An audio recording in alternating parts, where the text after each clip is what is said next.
Osio, Doichu, Dawado Konohale Danadahanagisi Chalaki Hanianuya. Good morning, my beautiful peoples. Good morning. Again, sitting here, coming before you, understanding just a little bit of thunder and lightning for the intro. Kind of fits the current state of this world. So much going on for a time that this world for so long has not been at ease, has not been at peace, quiet, and if it has, it was only for a short time. Nothing that I can reflect on, anything in the recent memory in my 57 years on this earth. When I was born, there was conflict, war, racial tensions. 1967, that's the year of my birth. The Korean War, the Vietnam War. War with the Caribbean, Cuba. War in Africa. The killing of Patrice Lumumba. This world has been witnessing this type of friction, conflict for hundreds of years, if not thousands. There are people who say, well, that's the way of the world. I beg to differ.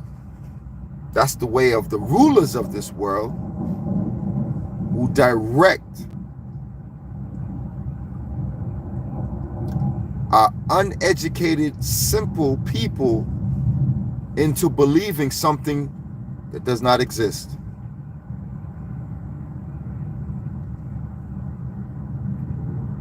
Like Lyndon Baines Johnson said, you could take the lowest white man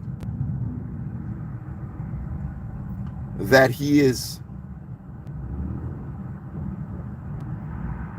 the greatest thing on earth, the lowest white man, the greatest thing on earth, while he's picking your pockets.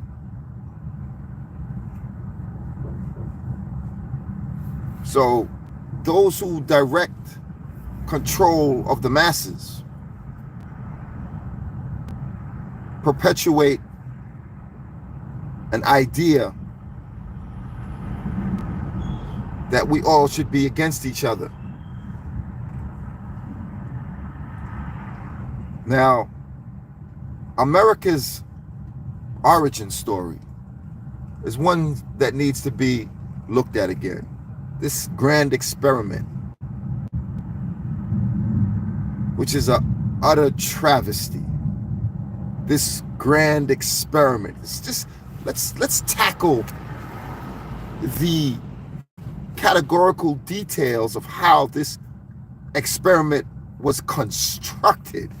And when you think about that, you have to say, my God, how did we make it this far? 260 some years later, Europeans decided,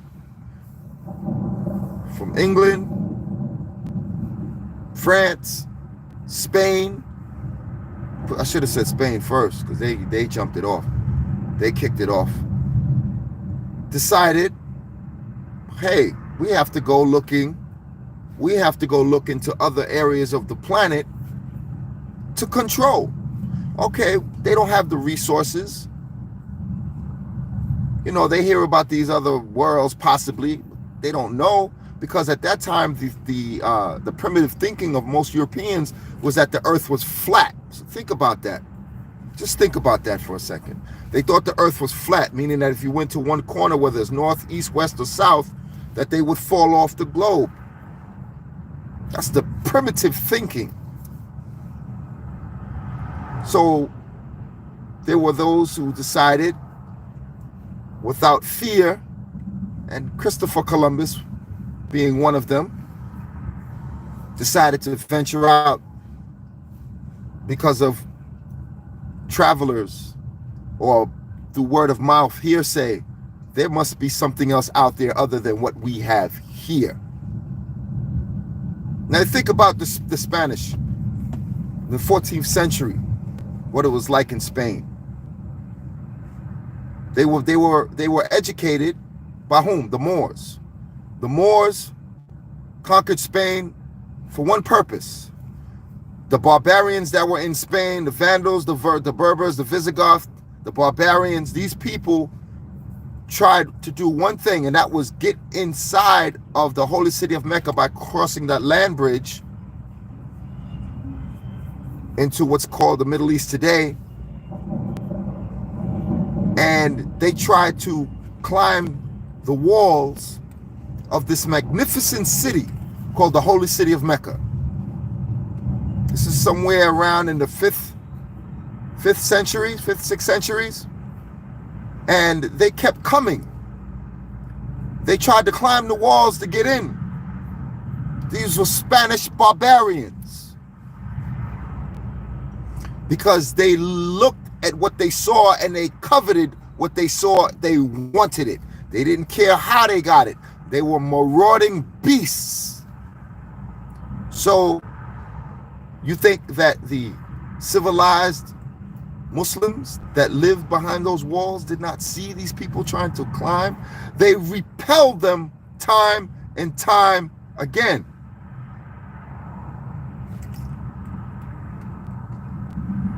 I'm good, brother. I'm good. Game ORG and Fortnite. Peace, God, peace. Yeah, I'm in teaching zone right now. I gotta let some jewels go, because we at the end. Peace. We at the end of this thing, this empire, this Western civilization. Most people are walking dead. They sleeping. They have no clue as to what's coming. All right, so I don't want to go off track here. So our brother, our Muslim general, Jebel Tariq Abdir Rahman, who they named the Rock of Gibraltar after. I'm going to say it again. Jebel Tariq Abdir Rahman got his forces together when these European barbarians decided they were going to climb the fence, get in, and in a beastful mode, kill and pillage and take everything that they wanted. Wasn't happening. So my brother Jebel got his forces together, the Muslim warriors. They call them the Moors later. And they repelled them maybe 2 or 3 times till they became tired and said, you know what? Enough's enough. We're not going to tolerate this no more. We're going into their territory. Now, why I'm talking about this is because this basically gives the rise of the Western modern empire. So these people were faced with now a decision. They have to face tens of thousands of civilized, well-trained militia. These Muslim brothers was not playing. So they went into Spain, they conquered it, took it over, and they built Spain for the next 700 years, all the way up to the 13th centuries. Now, in between that time, between the 7th century and around the year 1000, these people decided that they wanted to rise up against their captors within their land. Now, the Muslims treated the Spanish after they conquered it. They gave them education, mathematics and science. As a matter of fact, anyone wants to go over to look at some of the old Muslim mosques and buildings that were built in Salamanca, I believe in Cordova, these places, if you look, those buildings look like Muslim temples. That's because it was the black Muslims who built these structures. All right.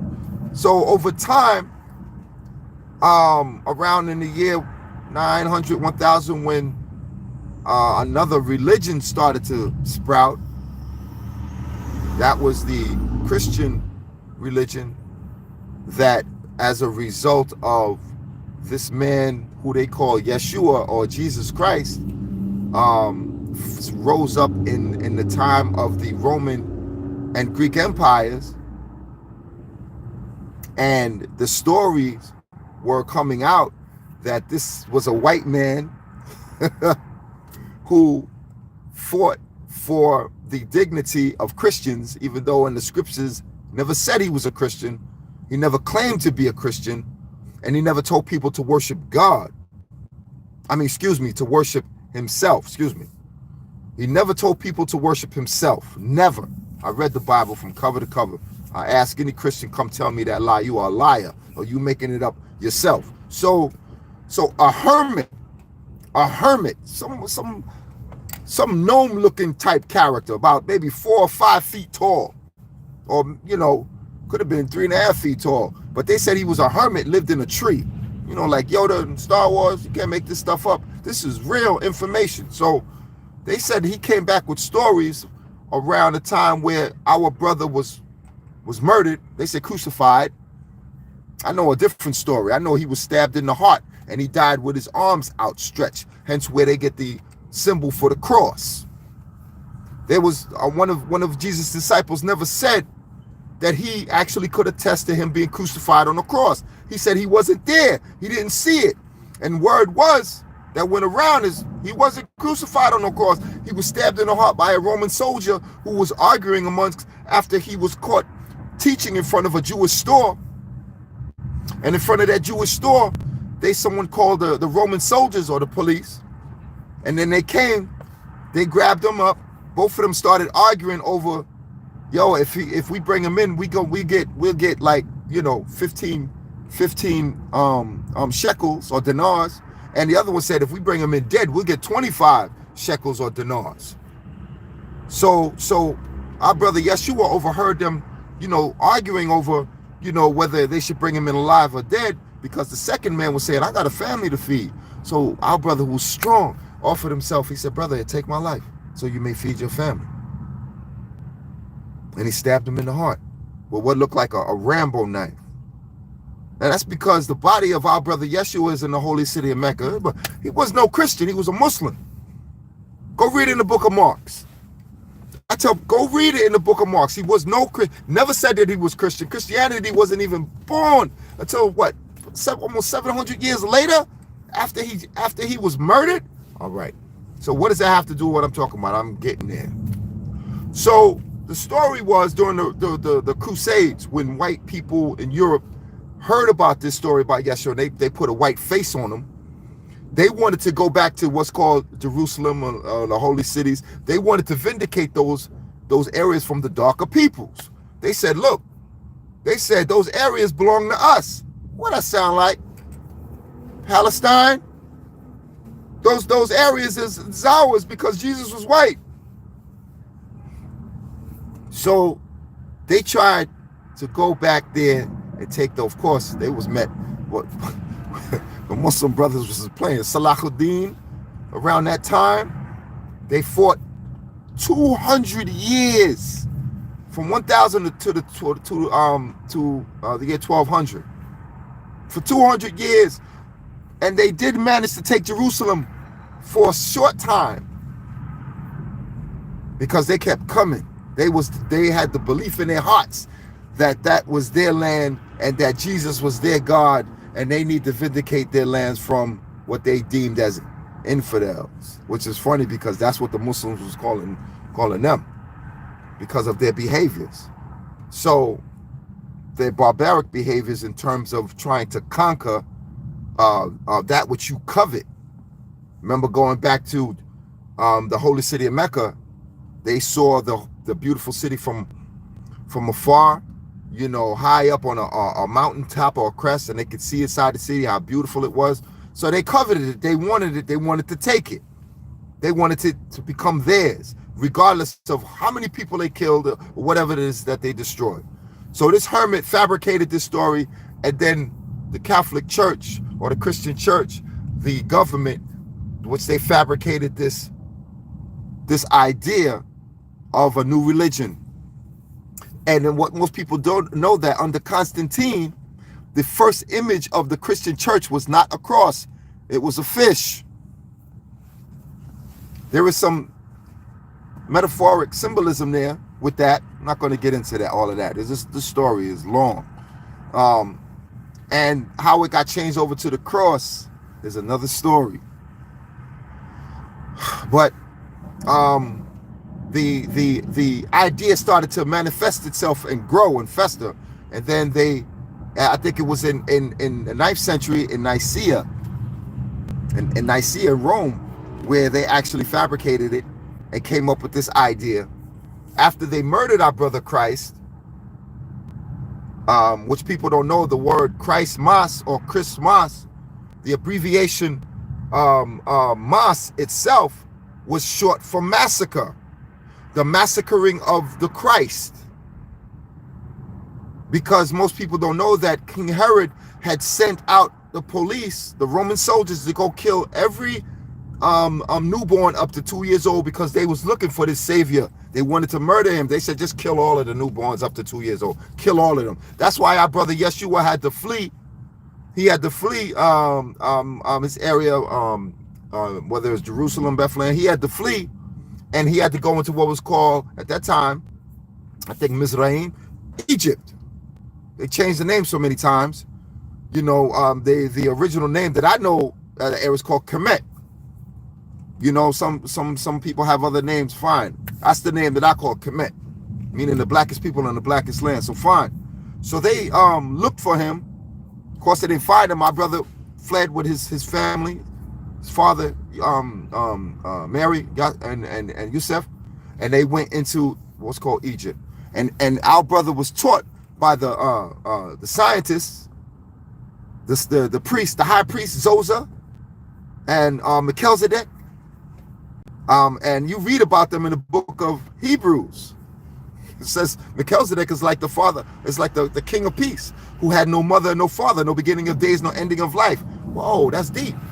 So if Jesus was the prince of peace, who's his father? But father doesn't mean just physical. You got mental and spiritual father. Like your father raised you how to live, but somebody teach you spiritual and moral values. That's your spiritual and moral father. So he was taught inside the tombs, or should I say the Kunti, or what they call the pyramids. And he was educated there because no one heard of Jesus after he disappeared when he was 2 years old, all the way up until he was in his what? 30s. He reappeared on the scene. But they did talk about him being a teenager, debating with the scribes. And those who were that? Lawyers. Ooh, he was debating with the scribes. Like they couldn't, who's this young man trying to teaching us? You know, at that time, that was unheard of. But this brother was wise beyond his years. So, of course, when he hit in his 30s, he came out on the scene. Ooh, Jesus means the anointed one. He started teaching. But anyway, I'm not going to get too deep into that. I'm going to get back to the crux of the story that I'm speaking about with regards to Spain and the kicking off of the Western empires. So he was ultimately used after they pimped his name for their own wicked agenda, so they could set up a mystical, magical figment of their imagination about our brother. And they have done it well. This devil has done it extremely well, teaching us about some spook, spiritual madness that our people need to worship. And he's done a good job, because we have been blinded for 400 plus years, still worshiping this man that did not exist. Our brother was a brother of color, period. And he did not teach falsehoods, nor mythical, magical, spiritual ghosts floating around. All right, bring up to speed. So after the war, the 200-year war, and during the Crusades ended, and we finally got the devils out of the holy city once and for all. Of course, that Christianity thing did not dissipate. It actually started to grow more in Europe, and the Europeans started to rally themselves around it. Now, Spain was being ruled by black people. I don't understand this. And some of our Muslim brothers, some of them sold their souls, for greater precedence, greater positionings. It might have even treated some of the white people then, a little harshly. Now to compare that with chattel slavery, there ain't no comparison. They can't compare that, because it wasn't that bad, because we gave them freedom to move around, and even freedom to move into the political arena, just like today in America. I want y'all to pay real close attention to what I'm telling you here today. All right. So ultimately, a war broke out, a civil war. You want to call it a race war? I mean, think about it. We ruled them for 700 years. How old is America? All right. So wars broke out here and there, conflicts, internal conflicts. And then they were subdued, and they came back, subdued and came back, and then all the way up into the 14th century. The last war, I think, was around 1450s, 1460s, if I remember correct in my book that I read, when the white Spaniards finally and ultimately ousted the Moorish or the Muslim dominance, and they got them out. Now they told the remaining, now I want y'all to pay attention to this very carefully, the remaining Muslims, they told them, either you conform to Catholicism, Christianity is still in the same boat, either you conform or you leave. Some conformed, they changed their names, but they kept their Islamic identity behind closed doors. And the ones who did not concede were kicked out. Now, the Spanish general who finally won over in defeating the Muslims, his name was El Cid. So when the Muslims who conceded and gave up said, all right, I'm going back home, you think that they didn't know about the holy city of Mecca and the Middle East? They knew. So they said, rather than give up Allah, I'm going back home. So when some of them came back home, now you got to remember this. This is the messed up part right here. Because of the mixing that went on between the darker Muslim brothers and the white women, the Spaniards, just like today in the NBA, the NFL, and brothers just can't keep their hands off us, no money. All right? So the remixing, some of them came out my complexion, some lighter, some darker. Some of them came out with curly hair, straight hair. Some of them came out with kinky hair, just like you see in the Middle East today. All right. So they went back home. Some of them went back home. The Muslims that knew about the brothers that were living in Europe, when they came back, called them El Saids. Or they referred to them as Arab. One who leaves, got his butt kicked, and came back home. They call them Arab or Arabs. I spoke to some Arabs. Very few of them know this. They came back into the holy cities. Of course, they were welcome. The sad thing about it is that some of them, because their mothers was white, when they came back and they saw the darker black Muslim women, they disrespected. A lot of them disrespected their darker sisters that were back in the Middle East. Just like you see some of these Arabs coming over here today disrespecting our black women. Today in the black communities. People don't understand. Today's based on yesterday, tomorrow's based on today. So for 700 years, these people ruled, and then suddenly uprooted. Now Europe Europe now was on a quest, to expand. Of course, they heard about these spices. Spain and other parts of Europe heard about these spices, but who dared to go out into the great expand, or should I say, the seven seas? Because to their knowledge, you fall off on the corners. So I'm not going. Are you going to go? I'm not going. So it took one for Columbus, all right?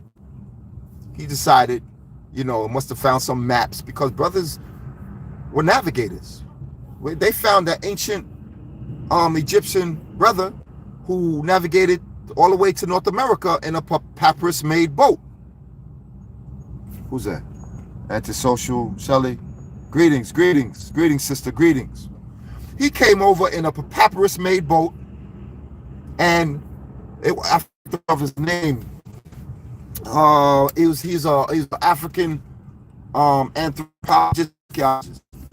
I can't remember this brother's name. Not Chancellor Williams. It's another brother.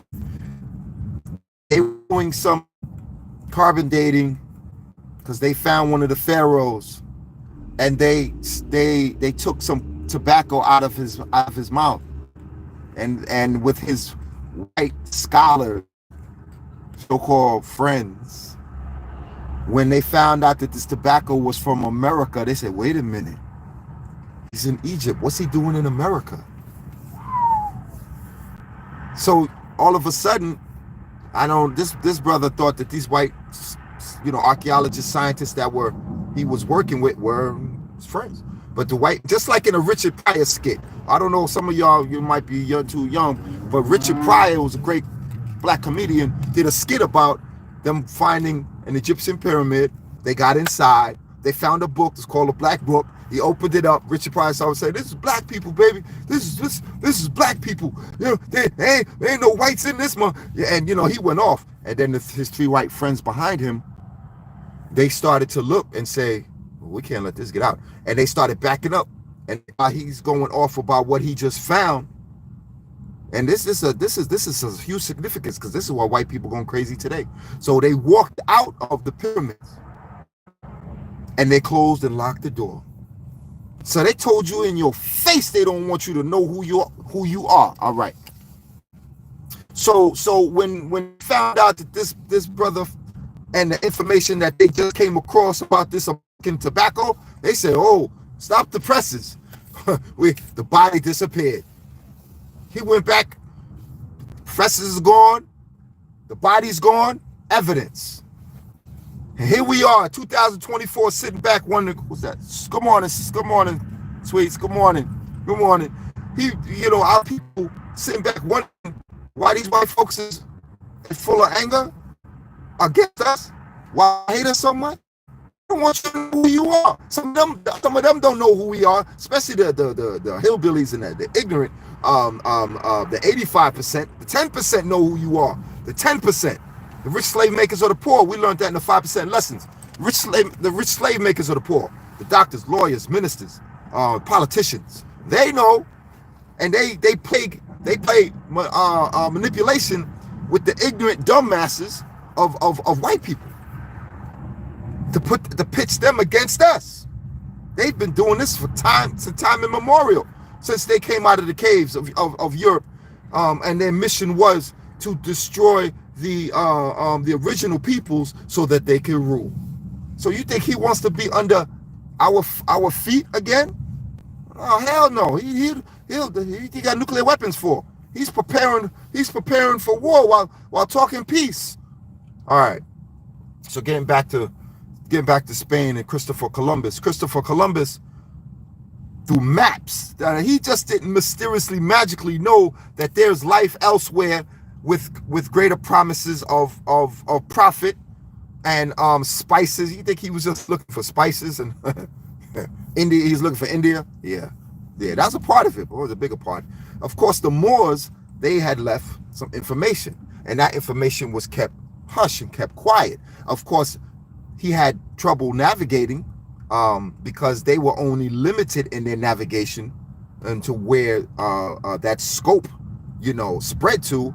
as far as to where they would go. They didn't know that going out into the great, horizon, that they were going to fall off. But he had a feeling that it wasn't so. Right? A hunch, a feeling, maps, information. Right. Decided to go out, and who did he come across? Who did he come across? He came across the Caribbean islands, Cuba, Haiti, and all of those never made it to the mainland. And this is in the 1490s. So this is after, of course, after the liberating of Spain, the white Spanish, from the Moors. Took them 700 years to get it back. If they had just left black people alone, because I'm going to tell you this. If those barbarians had made it into the holy city of Mecca, you think they would have stopped there? This is one thing I want to stop. You say, the white people say, well, you see, black people did it first to us. No, we had to put a stop to your foolishness. Because you were on the march coming out of your hells, living in the caves and the hillsides, and your poorly constructed cave-like, homes that you lived in. Your very, very primitive homes, and you saw something greater than yourself, and you didn't care. You didn't knock on the door and say, excuse me, brother, is you spare a dime? No, that's a joke. He could have asked, and we surely would have helped him. But he did not do that. So they will come on here trying to say, we did it first, and in some cases, that's true. In some cases, but very, very minute. Very minute cases that happen. So he decided to flip that and turn that around. And then also when he started to venture out into the world now, when he finally made it and found out that the earth was not flat, it just went a little longer ways than he anticipated, and that they found these beautiful islands in the Caribbean. And what did they do once they got there? Come on, my people, talk to me. What did they do? What did the Spaniards, what did they do to our people in the Caribbean, these so-called Indians? But we never called ourselves Indians. The darker peoples that were there. Huh? What did they do? They came in and said, we come in peace, even though the indigenous peoples didn't speak English. We come to bring our Lord and Savior with us, which is a lie. They came to bring their Lord Lucifer with them, to destroy, to rape, to pillage, murder, and steal. And when they came over to the so-called New World, which was our old world, this is exactly what they had in mind. They said, we coming to steal this. We coming to take, because this is who he is. He's always been this way. That's why over in Palestine and Israel, what's going on there today, these same people got the nerve to sit up there and say that these lands belong to us. Really? Or should I say them? Because of what somebody told them in this book and how they have twisted the words, misinterpreted the words purposefully, and then have led those to believe that those words were in fact true, because either they didn't research it fully enough, they didn't investigate it, because you found out that there were people there first before you got there. Just like when Christopher Columbus and them came to the New World, the so-called New World, they found peoples there, and then they had the nerve to tell all of us lived in teepees. You a liar. You a liar. They found a city called Cahokia when they finally made it to the mainland. And I believe the mounds, the Ohio Valley, they found these people that were there, very productive and prosperous people, and they didn't all live in teepees. Come on. We got to deconstruct these lies that these people tell, because this is I hear white people today saying, what do they say? They said, when we got here, there was nothing here. That's partially true. And the reason why I say partially, because we did have constructed cities that were not teepees. I reiterate, they were not teepees. Am I belittling my brothers from the plains, the Lakota, Nakota, Indians, the Cheyenne, the Comanche? No. My point is that had our brothers and sisters woken up from the West Coast to the East Coast, to the South, to the North, if we had woken up all together and say with one voice, we are one indigenous people and we will not be subdued. We will unite our indigenous peoples under one flag, and we will protect our country with our lives, protect women and our lives. If we had done that, you think these devils would have took this country they call America today? Who we knew, most of us knew was Guatemala, Turtle Island, whether, we spoke many different languages throughout the country. We would have known that allying and uniting our people, that we would have been able to overcome any obstacles or any offenses that would have came our way. But because even unto today, some of our people refuse because of old past time grievances and conflicts. I'm not messing with those Indians over there. I'm Penobscot, I'm Seneca, I'm not. We still have that same foolishness today. And because a lot of us are mixed up mentally, mixed up spiritually, culturally, linguistically, and some of this is due to the European influence and the destruction of our people. Many of us were dead, like myself, had no idea that I was also indigenous, native. This was purposely done. So who do we have to blame for that? Of course, we have point fingers. It's obvious. We have to point fingers. That's why restitution and reparations must come to the darker peoples, period. Not just African Americans. The black indigenous, the brown indigenous, the red indigenous, the yellow indigenous. We come in all hues. Now, was it like that hundreds of years ago before the Europeans? No, it wasn't. It wasn't until the Europeans came over and started to mix with our people and cause confusion and division. All of that confusion. That's why it says in the book of Corinthians, God said, I am not the author of confusion. So who is? Who's authored all of this confusion? Who's ultimately to blame? White people are. White people. Today's white people? Today's white people? No. No. It's only us now who tend to remain ignorant and divided. I had it might have been a troll the other day. I got to speak on this briefly.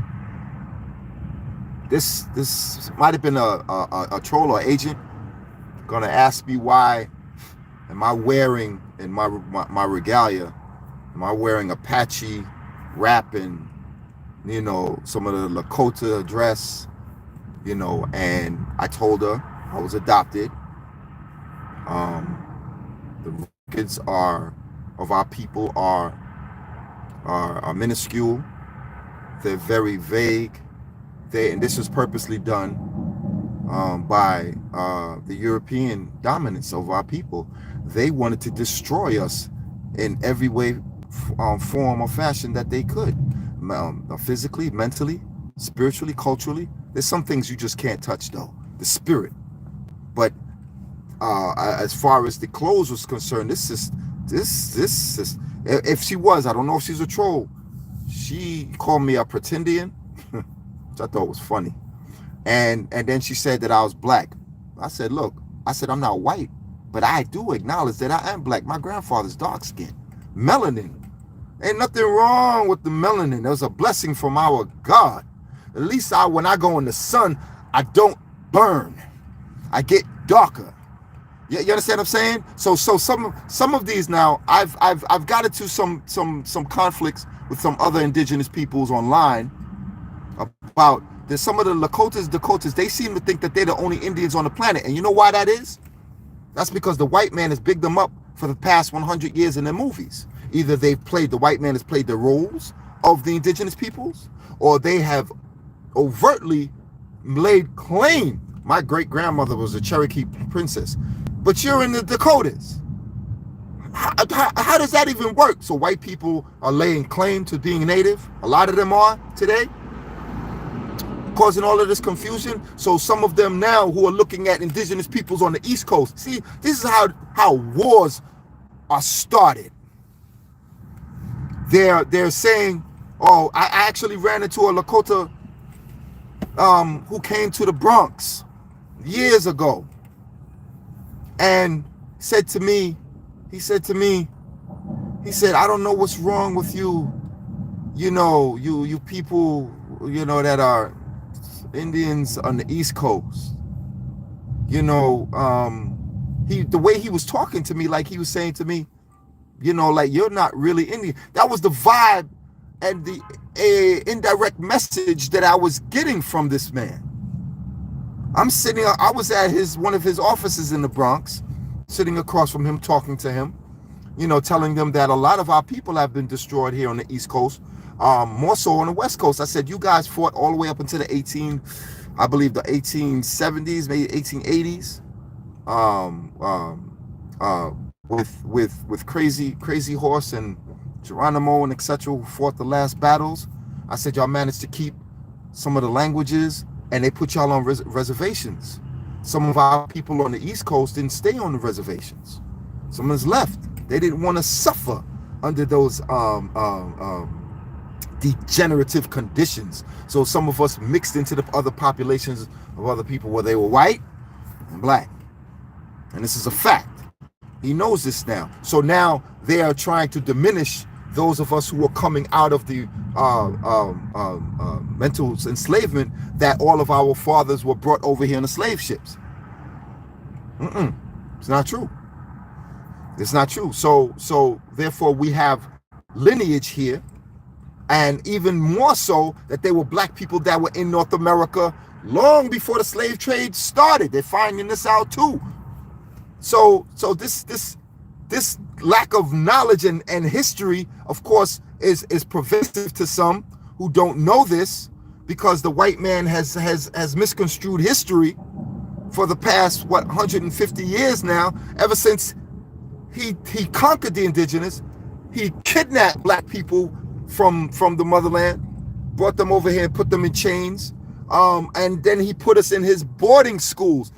Tell me what the difference between a boarding school and the public schools are, huh? What's the difference? What's the difference? They changed the indigenous people's names.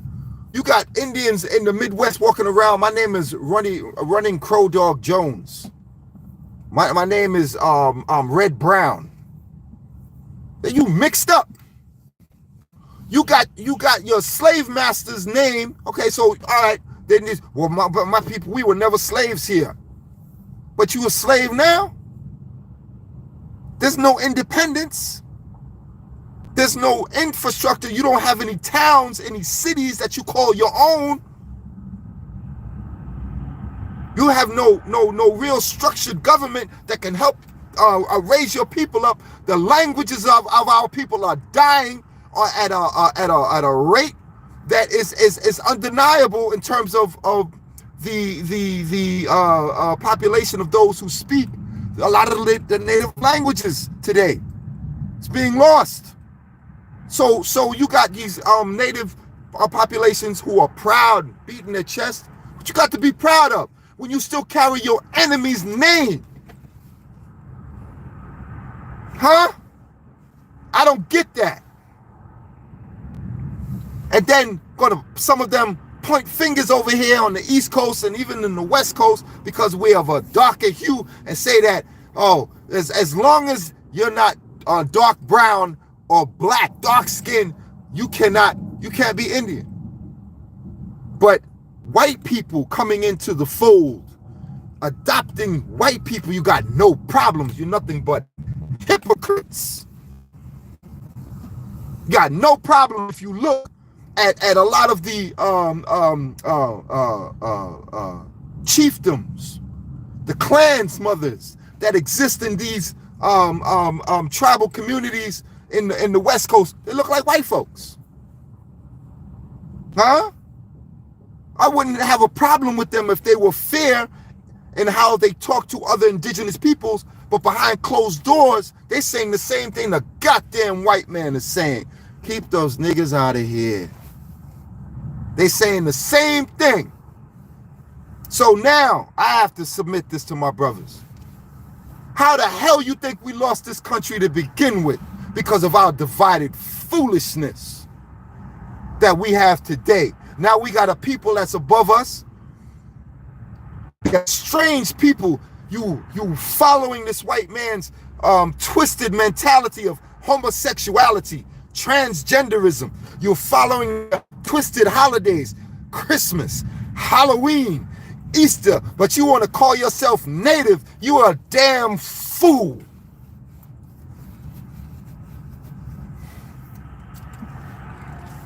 Your ancestors didn't follow none of that crap. You got some of them talking about, we got the, what is it? Come on now. We got the two, what is it? The two sister, I'm trying to think, group, where they said that homosexuality has been amongst the indigenous peoples for almost forever. Now, what? Where? What? Really? I've never seen that. Never heard of that. I think that some of them are being lied to, and believe. You got some simpletons who are sitting in places of power, who are taking instructions or being whispered to in their ears by others outside of the moral and spiritual group, who know better, because our God, no matter what name you call him, never supported these strange behaviors that we have come, as it says in the book of Genesis, that our people shall be subjugated and subdued for 430 years, and that we would be under a strange people. Hell yeah, they strange. Licking dogs in their mouth. We had dogs, but they were beasts of burden. You never saw our people doing that. Nastiness. That's why God said, come out of her, my people. He wasn't just talking to black people, he's talking to the darker peoples in general. Come out of her ways, her mores, her norms. YouTube gonna kick me off after this, but I don't give a damn. My God is here. They here. The elders and the scientists, they're here. These UFOs they're seeing, they're here. Those ain't no damn aliens. That's what white folks have been teaching and preaching to our people. Instead of some of us taking up the Bible, taking up books, looking at the earth as a whole. Did you know that the is a mountain in Peru? I want y'all to pay close attention to me on this one. It looked like someone took a giant razor blade and cut it down the middle, and the ground is smooth, and they found images of what look like animals, but you can't see it from on the ground. You got to fly to see this. So they said, the white man said, what the response to that was, it was an earthquake. Have you ever seen an earthquake leave a ground smooth? They said it looked like somebody took a razor blade, cut it down the middle, and shaved it, and it's smooth bottom with images of runways, like something landing and taking off. You people think that we've been on this planet for 6,000 years? Cut that out. That's what this white man told us. He's a damn liar. 6,000 years, that's a joke. When a white archaeologist by the name of Leakey can dig up bones out of the ground that's supposed to be 1.6 million years old. So what ground was this if the earth is only 6,000 years old? See, when you tell one lie and you get caught, you revert to another lie to try to cover up the first one. No, I'm on to your crap. I'm on to your crap. The God that I know is here. I'm saying it again. He's here, and he ain't no spook. This is white people's 500 years of lies telling us that God is a spirit. We can't see him. Then how the hell did we get here if he made us? That doesn't make no sense. That makes no logical sense whatsoever.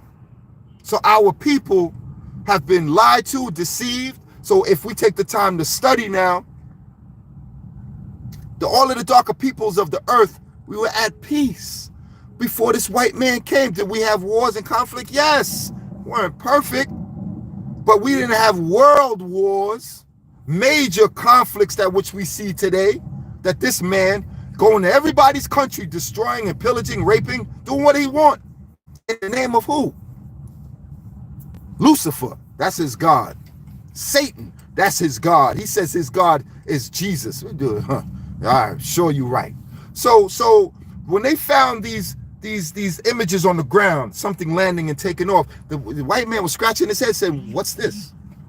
What's this? Could we explain this? But if you look at the images that they found on the walls, the Kunti, the so-called pyramids, they found images of what looked like helicopter gunships, submarines, helicopters, what looked like giant black discs, UFOs. And I'm not saying these are aliens. That's Hollywood. Get Hollywood out your head. That's Hollywood. I ain't saying that. Our people have been on this earth for trillions of years. That's what a T. A T.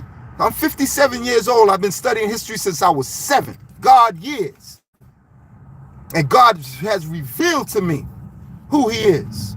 I know where he is. And I tell you this with no reservation whatsoever, that our God is here and that he is destroying this nation as we speak. Hurricanes, tornadoes, earthquakes, they're going to get worse. Things are going to get worse from this point. Yes, he's going after our enemies. Yes, he's going after people who's destroyed the darker peoples of the earth. Yes, he's going to destroy this evil man. But make no mistake about it. Look, our people are not perfect. We are killing each other too. Some of us running around here talking about, yes, our God is here. Yes, he is. Yes, he's destroying this white man. Yes, he is. But who's pulling the trigger to kill their own brothers, whether it's on the reservation or in the inner cities? So you think God doesn't want us to stop committing genocide amongst our own? The white man doesn't even have to be in our midst, and we killing each other. So you think there's not going to be judgment for that as well? I know that Master Farad Muhammad taught Honorable Elijah Muhammad, this is why I was kidnapped from my family. The white man kidnapped me, but it was a good thing. Because now I'm older and I was raised in a household that was deep into history. You ask some of our brothers and sisters today about American history. They can't. Yeah, George Washington chopped down a cherry tree. He ain't tell a lie. So a lot of our people not reading nothing, but we claim to know everything. Oh, get that black stuff out of here. Get that Indian stuff out of here. Get that history stuff out of here. I don't want to. So you want to remain in a perpetual and total state of ignorance your whole life, while this man knows who you are. He manipulates you and your children as soon as you send them to school, because you're not sitting down talking to your children about the true history of this world, because you know it not. That's why our brother Yeshua 2,000 years ago said, forgive them, Father, for they know not what they do. They walk on in ignorance and they're blind. Not blind with the eyes. You're talking about this. And they're deaf. They don't want to hear nothing. They don't want to hear nothing. They only want to hear the filth and the degeneracy of this world today. That's it, especially the youth. And now crime is up. Crime is up. Our people are killing each other because the job market is scarce to some degree. The white man is bringing in immigrants into this country that are looking for work. There's a struggle between the indigenous peoples here and other people who have just got here yesterday. So creating this rift is what he's good at. And because ignorance is the worst form, because when you don't know and understand that you're being played, two-spirited peoples, thank you, sister, thank you, two-spirited peoples, when you don't understand that you're being played like a chessboard, you think this man is playing checkers? He's only playing old tactics that he's been using against us for centuries. So if you don't know and understand that, you get caught up. So now we're getting angry at those who are being brought. Some of the immigrants that are coming from South America, I gotta tell people this, you might not like it, but down there in Mexico and Texas and Arizona, those places were their forefathers. They only going back home. I tell some of my black American brothers, same thing. Black American people mad. Why? And I'm part that. Why? Because we've been here for 400 years in terms of servitude and forced slavery. And don't get it twisted. Natives were forced into servitude too. The difference is that we knew the backdrop, the territory, the backyard. You can't enslave someone they own it back. They know how to live off the land. That's almost impossible. That's why he went to so-called Africa, brought brothers here. So he knew how to manipulate our people, and then those that he had forced into slavery, he made the promise of 40 acres and a mule, never gave it. You wonder why black people are upset today? Because we never got recompense. Never got recompense.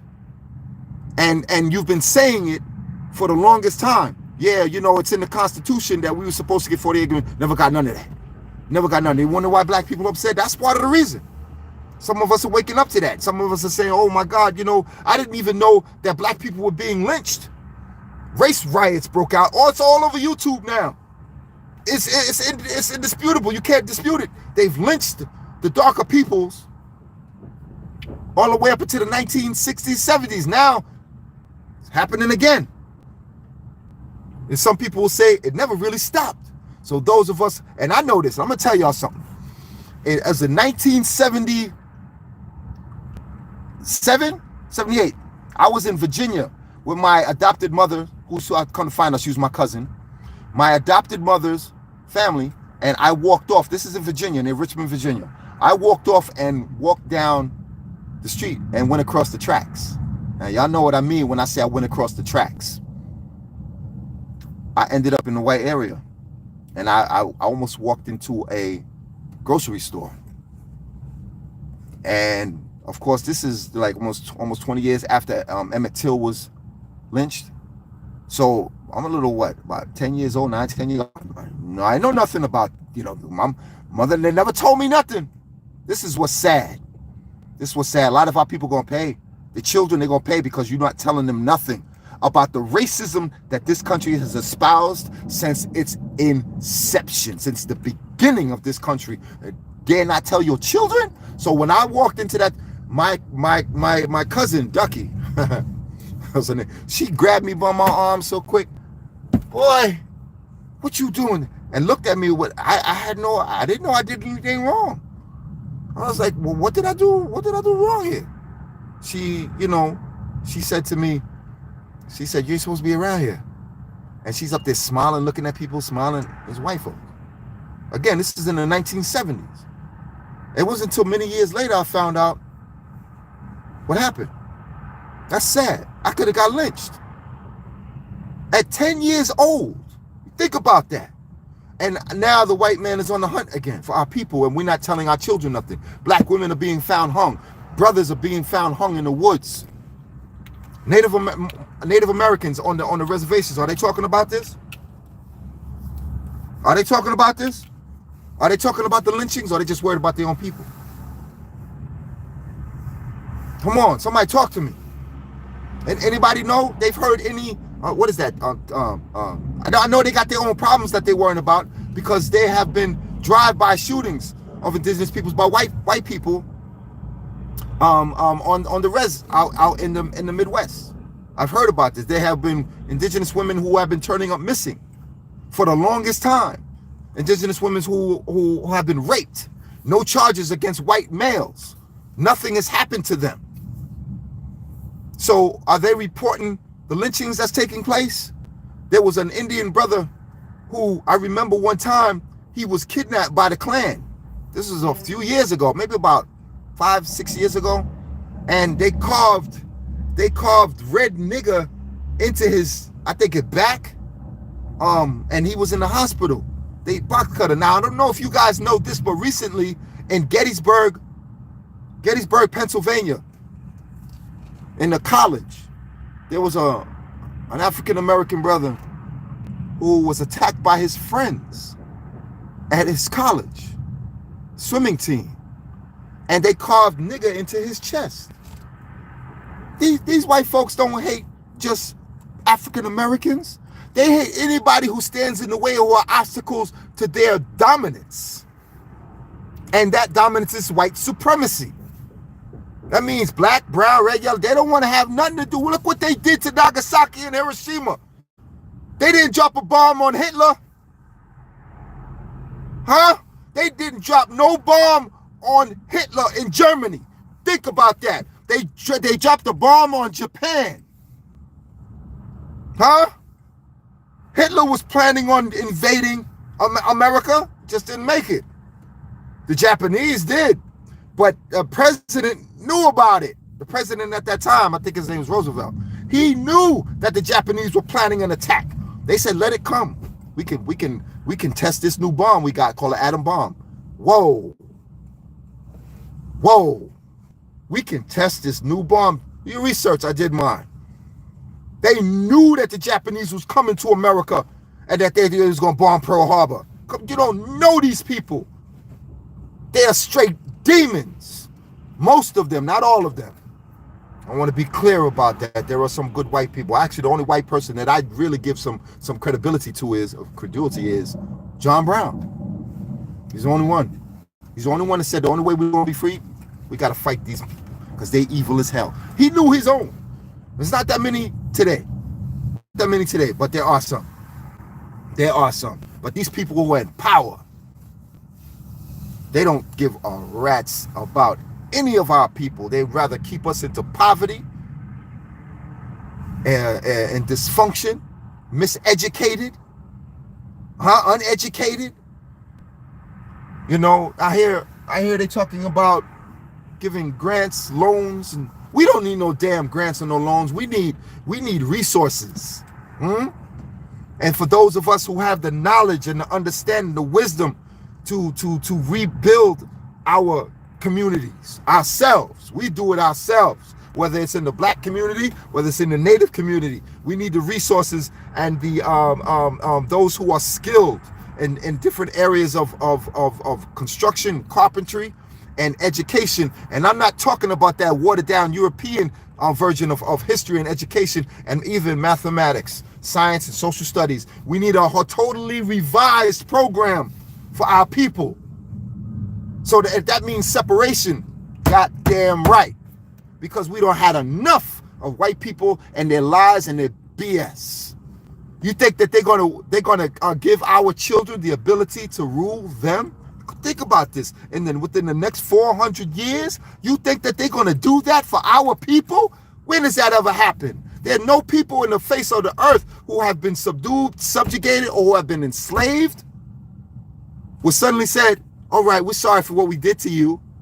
Here, you take the keys. Now you can rule now. No. He knows the 10%, they know who we are.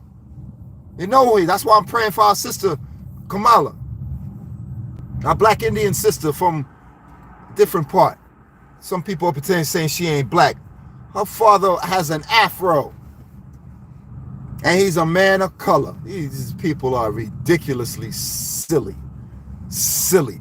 So they because my father's brown skin with thick curly hair. They'd say my father ain't black. My father's family is from South and North Carolina. You hear black? You say she ain't black American? she's black Jamaican or black West Indian. Just happened to be born in America. So many of us have family from elsewhere, from out this country. And I ask you this. How many of our people have said we need to unite under the least common denominator, regardless of our places of origin, those who have been, because people who come from other countries who are of melanin, who have a hue, who tan in the sun, who have been subjected to racism because of their color by white people. I mean, this thing, you can't make these things up. It happens, and it has happened to our people. It has happened to others who come here where the white man says, oh, I didn't know. When he finds out that you come from another country, sometimes he might play nice to gain favor with you, to make it seem as though racism doesn't exist. I've run into people like that of darker hue, and they said, racism, I've been in this country for 15 years. I've never, because you have an accent. You think the white man doesn't know that you have an accent and that he's playing up to you because he knows that the black Americans or the darker indigenous peoples, or the brown or the red indigenous peoples that are here, think that we don't know, who have been subject to your madness, that we don't know who you are. So you're playing chess and manipulating, pitting people against you. See, that's what a devil does. That's what a devil does, and he's been doing that for time immemorial. And if our people don't wake up from our slumber, he's going to manipulate all of us into bloodshed. In other words, we're going to be at each other's throats. In other words, we are not only going to be fighting him, we're going to be fighting each other. And these were the prophecies. I find it interesting. I'm going to get back to this indigenous actor. His name was Floyd Crow Westerman. He was the chief that played in Dances with Wolves. I don't know if any of y'all seen that. And he has video on YouTube talking, a couple of hours, talking about what America was facing, the prophecies. Got into detail about how America's going to face calamities unseen since the beginning of our planet. Calamities.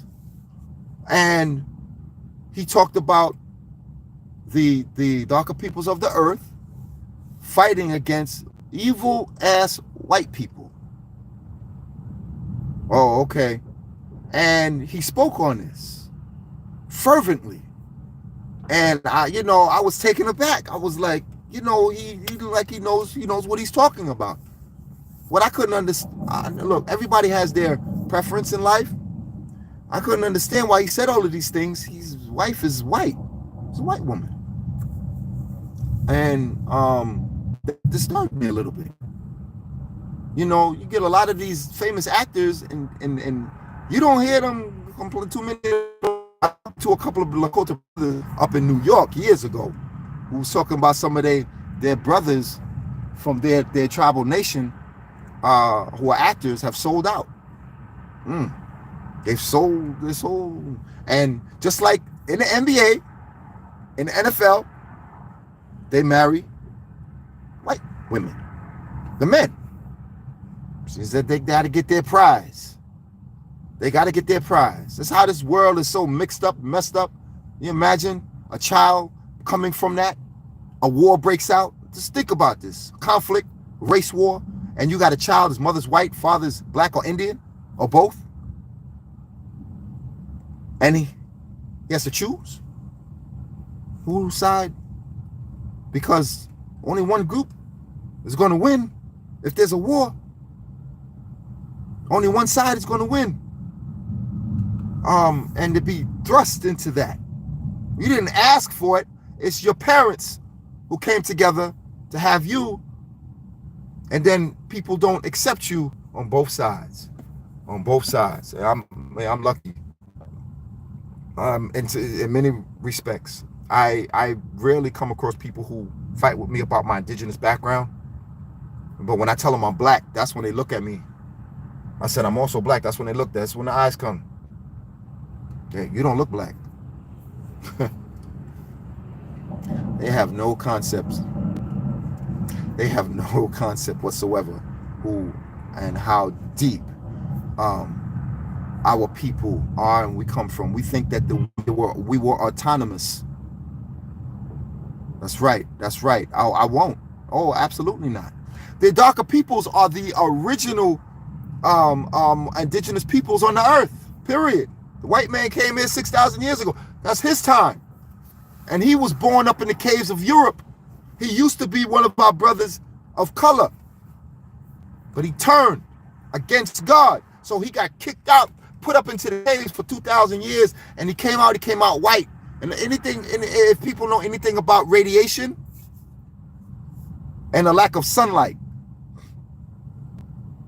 you start to turn pale. Your genes change. And especially if you're doing things that you ain't got no business doing. There's a reason why God said in the book of Leviticus, I think it's 18:24, he said, "For any man or woman shall lie with a beast, they shall be put to death." What they say, I'll be a monkey's uncle. You shave a monkey, a chimpanzee, you shave him, he looks white. He looks white underneath. So were they having sexual relations with animals? Yeah. Karen is still licky the dog on the commercials. Come on. So this is disgusting behavior, because when they were up in the caves, that's what they were doing while they were up there. But God was merciful and sent Moses to get them out. Yeah, I said Moses. Sent Moses to get them there. Where do white people come from? It's not hard. When you put a cast on the arm, if you're a person of color, you take it off after 6 weeks. Pale. I broke my wrist when I was 12 years old. Okay, I was like, oh God, look at my skin. I had to go back out in the sun, what melanin that I do have, and and I got it back. So I said to myself, wow, what my brother was teaching me about these people must be true. They got stuck up in the cave. They were up there for almost 2,000 years. And God sent Moses to get them out.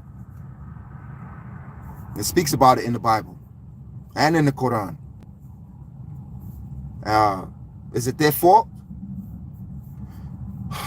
Yes and no. That they are the way they are, they can't help it. When they were foraging for food up in the caves, they were fighting for survival. You don't have no vegetation, rare. The vegetation, that's why they love red meat so much. They love meat that's borderline bloody. In some cases, downright bloody. I know I seen my neighbor eat bloody steak. I had to cover my mouth. I was, oh God. I said, "I'll give me something." So they were aggressive in their nature and bestial. To this day, some of them still are. So we had to get them out. We got them out, and then they moved into the civilized worlds and started to conquer the indigenous peoples, and that's how it started. That's how it started. It's just that simple. You don't see no cave people. Through graphics and cartoons now, they're trying to see the darker peoples were these Paleolithic peoples, Siberians, running down hunting. Not mastodons? What is those elephants? Those giant elephants. Can't remember the name of them. I'm getting old, but showing us with giant spears. Where? Our people came from India. That's why Christopher Columbus, when he saw the indigenous peoples in the Caribbean, he said they look like Indians, even though they didn't have no cameras back then. How did you know that they're Indian? Unless somebody described them to you. That was there. Marco Polo. Oh. The Explorer. Somebody gave you a rendition or illustration, a painting maybe. Oh, this is how they look. So when he got to the Caribbean, he said, "Oh, the Indians." Wow, right? So when he came over, that was the assumption that these people were the Indians, but India kicked out Muslims from India over 16,000 years ago. This is documented. This is true. Spoken to many Indians from India who know about this. And they were kicked out because they worship Buddha. And they crossed the land bridge, the Bering Straits. And they came into North America from Seattle, Washington, all the way to Maine. And that wasn't my summary to say, yes, that's it. No. I started looking at the Indians' clothing, the moccasins that they wore. Then I started looking at the Mongols and the Siberians that they met coming across the borders. Some of them settled, some of them stayed there, some of them didn't. Some of them left for whatever reasons and came south. If you look at the clothing, the headbands, the chokers, some of them are eerily similar. And you look at the breech clouts, some of the Maharajas and the princes they wore. I said, man, this is close. And some of the indigenous were dark skinned. If you ever seen some of the Indians that came from India, they were purple black, dude, with straight hair. Come on. They had straight hair. Huh? Our people up here talking in the West Coast, in the middle of the country, talking about we popped up from streams and creeks, and read the hell out of here with that. We came out of the, what was it? The Grand Canyon, the lizard people. They said the lizard people. We came out of the Grand Canyon. You know, when you ask someone, give me something tangible that I could read into, that I could scrutinize and say, okay, you know, maybe this has some merit, this has some truth to it. Don't hold no water. Most of these tribes are still going with this ghost mythical creation theory that we popped up by the rivers, the creeks, and the streams. I've heard this. And, you know, I just, they're going with it because they got nothing else to say. But when I've been presenting this for years because I wanted to know, how did we get here? And it was right in front of my face. We've been here for over 16,000 years. Still our country. Regardless, came in 10,000. Well, long before the Europeans got here, we were here. We just have amnesia. And just like when a family member, and hear me on this, who was running from shame, left the family because of shame, went somewhere else, halfway around the world, to set up roots. But you forget about where you came from, where you were born or birthed. And you fabricated a totally new story and lifestyle. And you told your children not how you came to be where we are. And this is the story of our people. And then there were those who did tell the story, because some of them felt bad. Now, we were Muslims. Oh, that's going to ruffle some feathers. Where did Muslim and Islam come to America to dominate the indigenous peoples? Wasn't it Christianity that came to America to destroy us? Where did the Muslims do that? All right, so you say, well, how do you know that we were Muslims first? Muslim means one who submits to God, to the will of God. That's it.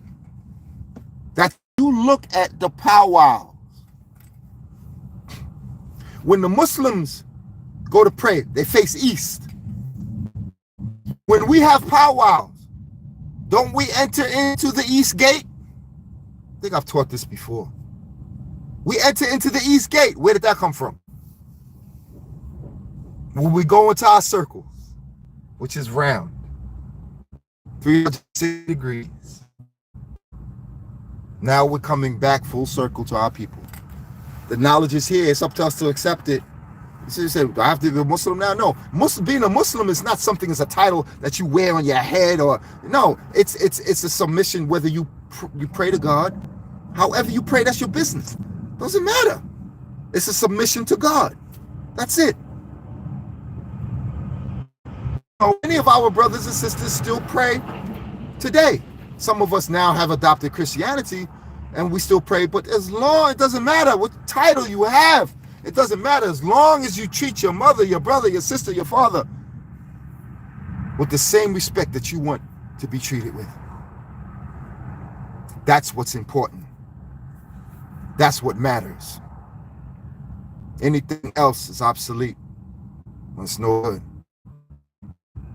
So we speak to your brothers. We have so many languages and tongues that we speak today. And we're divided through misunderstanding and misinterpretation and no common sense. Confusion and ignorance. Stupidity in some parts. And madness has ruined us. Now respect your brothers, sister, how they pray. As long as we acknowledge God, that's what he wants. He wants us to acknowledge him. He created us out of love. Black, brown, red, yellow, and the white. And the white. And the white. They just more rebellious. Not what they say, what they do. They're more rebellious. Our people, we knew not to destroy the earth. We knew not to poison the water. We knew not to poison the very food that sustains our lives. What's wrong with him? What's wrong with him with regards to dealing with the earth naturally, without making technology make life better for us, but without harming that which sustains you and gives you that technology? There must be a equilibrium, a balance. Without that, everything falls and everything begins to crumble. So we must have balance and equilibrium. But this man doesn't seem to know how to do that, or he just doesn't care. I'll leave it up to you to decide on that. So, and on that note, I wanna thank my brothers and sisters for listening, and I hope that I was able to enlighten some. I wanna also leave this message. Please, my brothers and sisters, the great judgments are here. Wind and rain, hail, snow, and earthquakes, they're here now. It's not going to stop. It's going to get worse. It's going to get progressively worse all throughout this country. No one is going to go without being tested. No one. All of our people. Stock up your food and water. Get yourselves ready for any kind of emergency that may come up. Because we are facing the end of this empire. It is what it is. And on that note, I say, Donadagahoni, Anigido, peace and blessings. Peace to the gods, my brothers and sisters. I love all of y'all. Until we meet again. Aho.